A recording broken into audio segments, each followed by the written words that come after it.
So the first thing you want to know is what this poem is about. And this poem is all about war, specifically World War One. This writer of the poem, Wilfred Owen, was actually a First World War soldier, and he was basically writing about what it was like to be in the trenches with trench warfare during World War One. And the short answer to that question of what is it like to be at war in World War One is it's an utterly miserable time, but not for the reasons you would think that it is. It's an utterly miserable time because of the horrific conditions and what the weather is doing to you and how that is affecting your physical and mental health. The actual violence and guns and bullets of war, they are just an inconvenience and annoyance in the background compared to the much harsher situation of the actual warfare itself. So this poem, we've got it coming from the perspective of soldiers in World War One, and they're telling us basically how crappy things are in those trenches. Now, I'm going to be completely honest with you guys. This is not my first time telling you about the themes in exposure. It's your first time, but for me it's my third. I'm having one of those days where I'm just making tech mistake after tech mistake and not realizing till I've already recorded. So the first time I recorded not the screen of, what you can see right now, but the behind the scenes version with all of my notes and all the craziness everywhere. And you can see my Windows bar and you just, mess. Had to record a second time. I record a second time. And this time, I forgot to unmute my mic. She says, checking she's unmuted. Yes, I'm unmuted. So this is my third time telling you this. So if I sound like I'm losing the will to go on, number one, that's actually kind of fitting for this poem. But also number two, it's not you, it's me, and the fact that I've had to do this 3 times. And also in those 3 times, Fidget has not moved at all. So she's at least a nice piece of consistency across it. But anyway, onto the themes. So you have got, as you can see here, 5 themes in exposure. I did originally have a nice steady reveal, but screw that noise, we're just going straight in here. 5 themes, and they are all interlinked. So the first big one is war. That's fairly obvious there in that this poem is set in World War One, and it is all about, the soldiers' experience of that war. But what's interesting about it is that this poem is very much about trying to show us the reality of war and how that's different from what we might expect. What we might expect from war is what you get in poems like Charge of the Light Brigade and Bayonet Charge, where it's all kind of rushing for victory or in the case of Bayonet Charge, rushing for survival, and is very kind of intense and violent and there's a lot going on. Exposure is basically saying that war is, as the classic repeated line says, just nothing happens. It's completely stagnant. There's a sense of monotony, of purposelessness, meaninglessness to it all. Linked to that, we also therefore have a theme of the effect of war, because we see how that monotony, that emptiness, that meaninglessness of war affects our soldiers, and we see how it affects them physically and also how it affects them mentally as well. And linked to that, we see that actually the biggest thing having an effect on their physical and mental health isn't warfare against, the Germans of World War One. It's the nature. Okay, so that power of nature there, we get that sense of how it is actually the weather that is the worst thing that they're dealing with, not the war itself. So I've just noticed, okay, I've got to point this out because this is we've got to tell the truth, haven't we? We can't just ignore the reality of things. And I am not recording this for a 4th time, so I'm just going to take a moment and address it. I've just noticed you can see this stain, okay? Because after recording this video, I went and had a barbecue, and that right there is some if I had to guess, it's either the chicken grease or burger grease or mayonnaise. So, my bad. I promise I'm not just a really dirty person wearing really gross dirty t-shirts. I'm just having a bit of a moment today, and maybe I should have just not recorded today. But anyway, what was I saying? Yeah, power of nature. So that weather is really powerful, and it's really physically harming them and mentally harming our soldiers way more so than the actual people they're supposed to be against the actual Germans. So again, thinking of that reality versus expectations of war, our expectation is that war is about human versus human. Actually, this war is more of man versus nature. And that powerlessness comes from the fact that man, our soldiers, are powerless in two different ways. First of all, with the actual human war, the fact that it's stagnant, the fact that it's monotonous and nothing is happening and nothing is changing, they can do absolutely nothing about that. They're there, they're stuck there, they can't do anything. But also the fact that they're being attacked by the nature, and the nature is being really hostile and causing them huge harm, they can't do anything about that either. They can't stop that either. So there's a real lack of powerlessness on the part of our soldiers in this war, which is part of what makes it such a ironically powerful poem, but also really sad as well for our soldiers, as we just see they just feel utterly lost and confused and like they've lost their meaning and purpose in this war, which makes me feel really bad that I'm like complaining about a drop of chicken grease down my t-shirt, but there you go, that's life. The next thing I want us to talk about is the language analysis for this poem, because there's a lot of potential things that you can analyze. So what should you be focusing on? Well, here's my suggestions. You should be focusing on the personification of nature, the sensory language, the lexical field of stative verbs, and the interrogatives. So let me explain what I mean by all that. First of all, the personification of nature. There's a few different examples that you can go for. You've got the merciless iced east winds that knife us. You've got the mad gusts tugging on the wire. You've got the poignant misery of dawn begins to grow, and dawn massing in the east, her melancholy army attacks once more in ranks on shivering ranks of grey. I'm sure there's more. Here we go. Pale flakes with fingering stealth come feeling for our faces. I'm sure there's more, but I'm going to stop there. You get the idea. There's loads of different examples you can choose from in this poem. And it's basically going to come down to what you feel you can analyze best. So my personal favorites are the merciless icy east winds that knife us, because that's also the opening line of the poem, so you're able to analyze it from a language and a structural perspective. The second one I really like is the dawn massing in the east, her melancholy army. I like that combination of the personification of nature with the military language. I think that really effectively conveys the idea of like nature being the real enemy that they're against.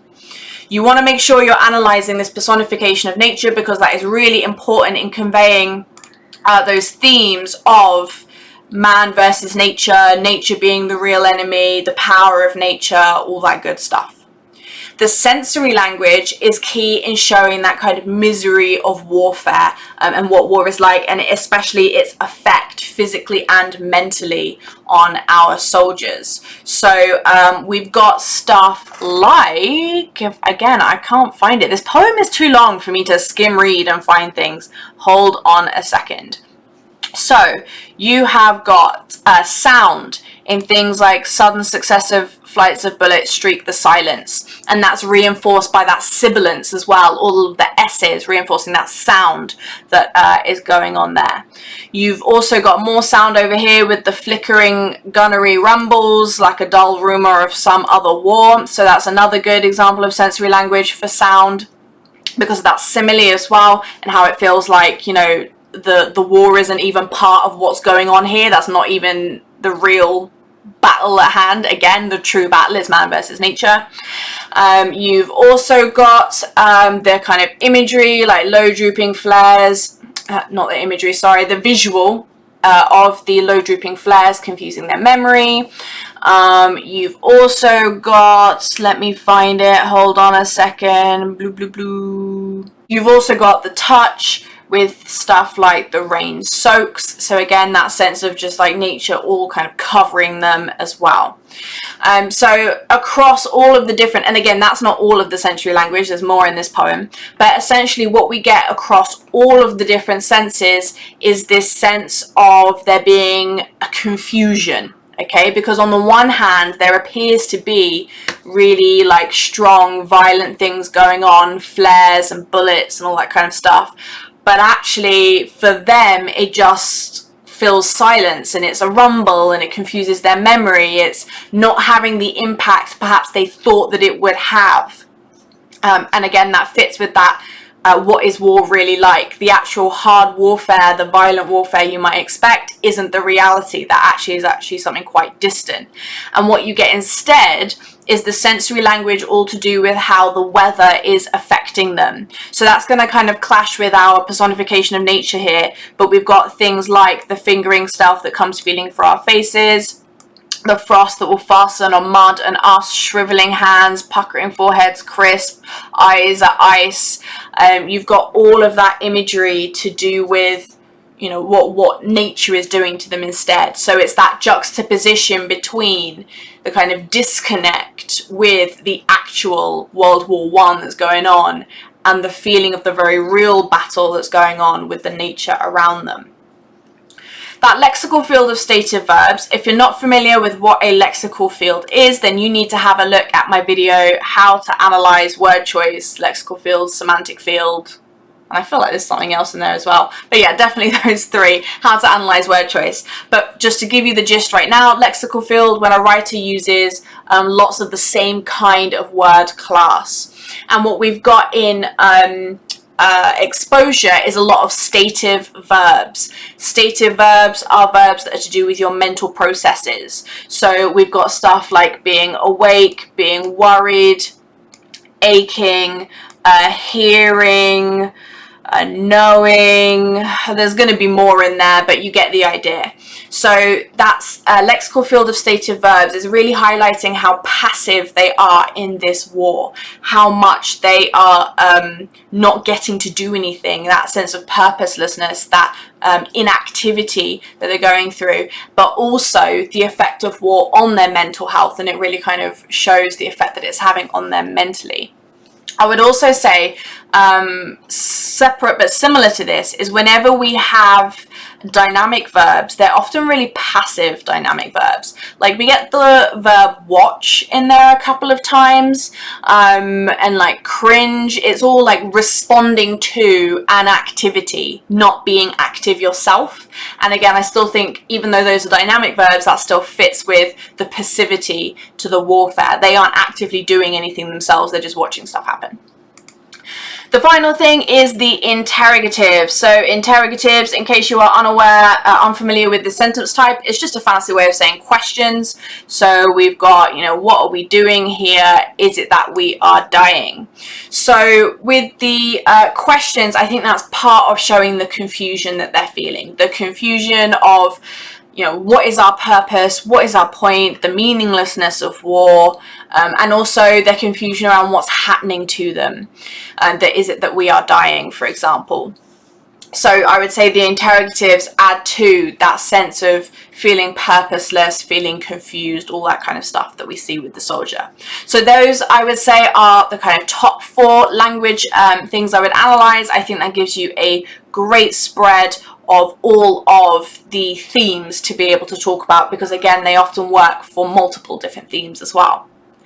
The next thing is the structural analysis, and again, I've got 4 things I recommend you analyze here, and that is repetition, change of line length and position of final line, rhyme scheme, and half rhymes. So let me explain what all of that is and how you're going to analyze it, starting off with our repetition. Hopefully we all know what repetition is. It's fairly straightforward. It is when a line or a phrase or a word is repeated in a poem. And in this one, we have repetition basically at the end of, oh wait, no, that one's not repetition. We have repetition, not that one, at the end of every stanza. So you've got but nothing happens, but nothing happens, but nothing happens. Is it that we are dying? We turn back to our dying. For love of God seems dying. Even though those 3 lines don't have the exact same wording, that's still repetition because of that focus on dying all the time. And then we also finish again on another but nothing happens. So the repetitive nature of those last lines reflects the repetitive nature of war. The fact that the repeated line is but nothing happens, again, repeats that monotony, that stagnation of war. The is it that we are dying, we turn back to our dying, for love of God seems dying. That one's interesting to look at almost as like a tricolon, you know, as how they link or build or develop one another. So the is it that we are dying, we obviously already talked about with the interrogatives and how that shows that sense of confusion about their purpose and what's happening to them. We turn back to our dying is now actually much more definite in its language compared to the interrogative before. So it's almost like they feel more certain of the doom of what they're facing and the futility of it all. And then for love of God seems dying, we now see how this is having more of an impact on just their physical, like the physical death. It's also having a huge impact on them mentally, as it's like a spiritual death. Their faith is dying as well. So it's like an increase in that intensity. It's more than just about the physical dying. It's about the spiritual death as well. So that's a really interesting one there. So the repetition there is really, really important. I would perhaps say that the what we are doing here fits in with the repetition as well, just in the sense of the repeated use of interrogatives, with what are we doing here and is it that we are dying. So I'd still say even there's a little bit of repetition. These last lines are also significant because of the change that they represent compared to the other lines. So the last line of each stanza you can see is much shorter than all the other lines, and it is also indented in a bit. That's a deliberate part on Wilfred Owen there. That's not just me feeling fancy and wanting to make that particular bit stand out. He did that.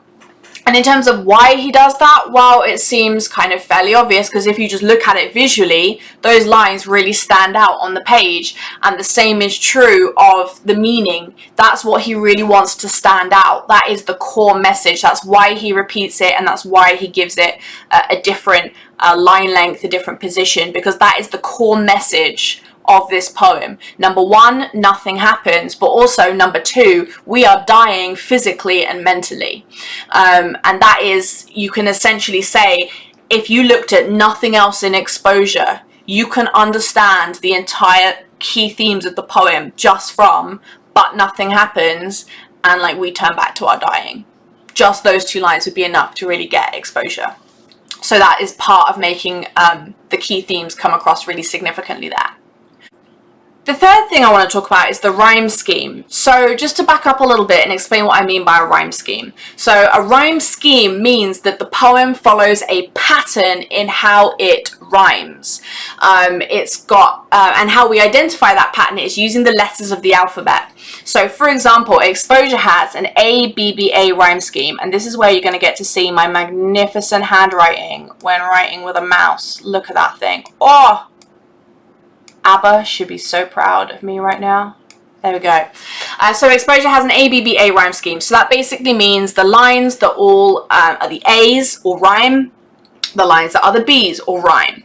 Now, it's important to note that if I was to keep annotating the rhyme scheme of this poem, I would not continue ABBA again. I would actually go C, D, D, C, because wire does not rhyme with us. That's a new set of rhyme that's going on there. That's a new set of rhyme that Wilfred's using. So we have to use a new letter of the alphabet to refer to it. If in that second stanza, the first line did again rhyme with us, I could keep using the letter A because it's the exact same rhyme that's going on there. So still though, you can see we've got a pattern. First and fourth line rhyme, second and third line rhyme. That's the pattern going through the poem. That's another point actually in that very last line that we've already talked about. Another thing that makes it stand out from everything else and make it clear that that is the key central message of this poem is the fact that it doesn't fit with the rhyme scheme, and it's the only one that doesn't. But going back to our rhyme scheme, the meaning of this consistent pattern in the rhyme, it's essentially symbolizing war itself. Just as this rhyme scheme is consistent and the same and arguably perhaps monotonous, so too is war. War is consistent and the same and monotonous and doesn't change. However, he's a very clever guy, this Wilfred Owen, because he didn't create a perfect ABBA rhyme scheme. Instead, he created half rhymes.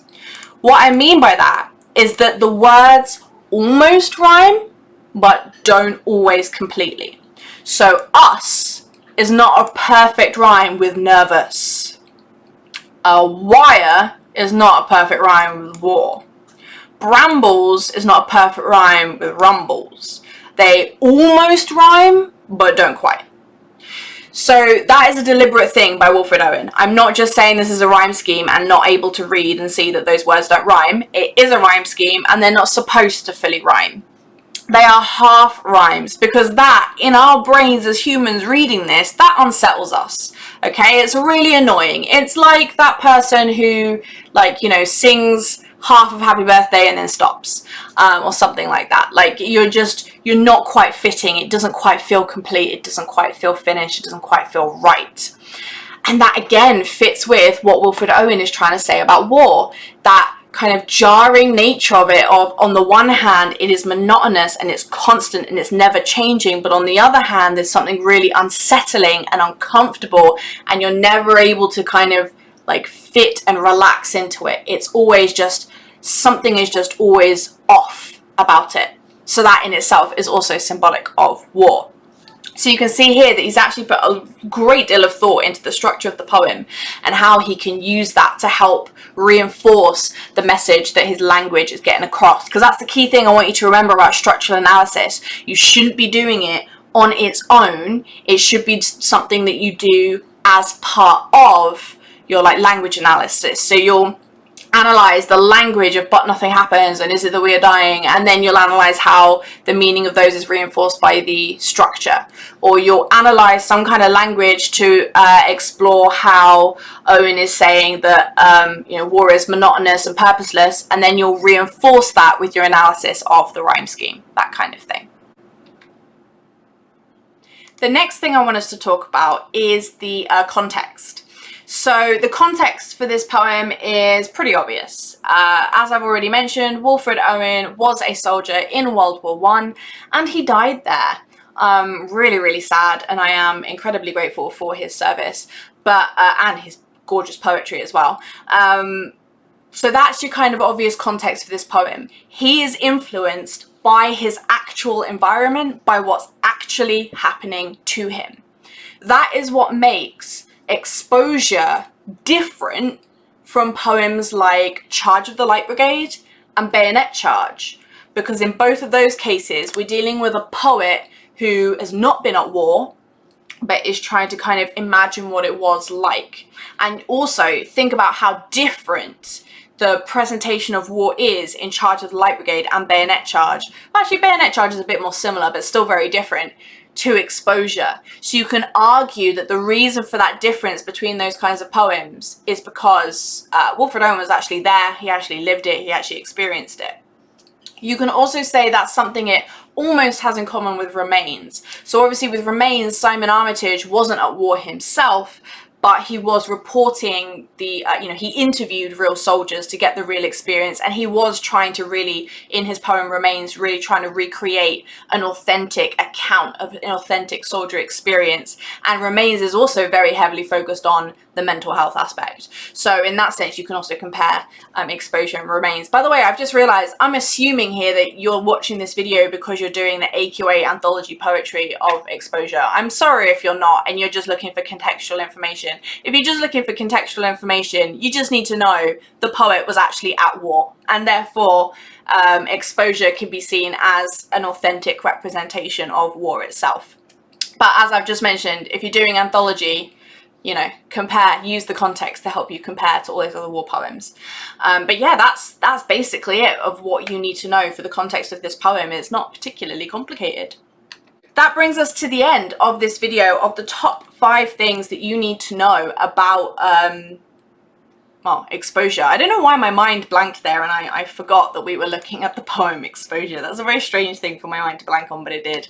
I hope that you found that useful. If you did find it useful, make sure you hit like and maybe even subscribe if you feel like you want some more. If you are studying the AQA Anthology cluster, Power and Conflict cluster, make sure you have a look at my playlist for that cluster so you can get more help on the other videos, on writing essays for that question, all that good stuff. But otherwise, have I got anything else? No, that's the 5 things. So I'll see you later.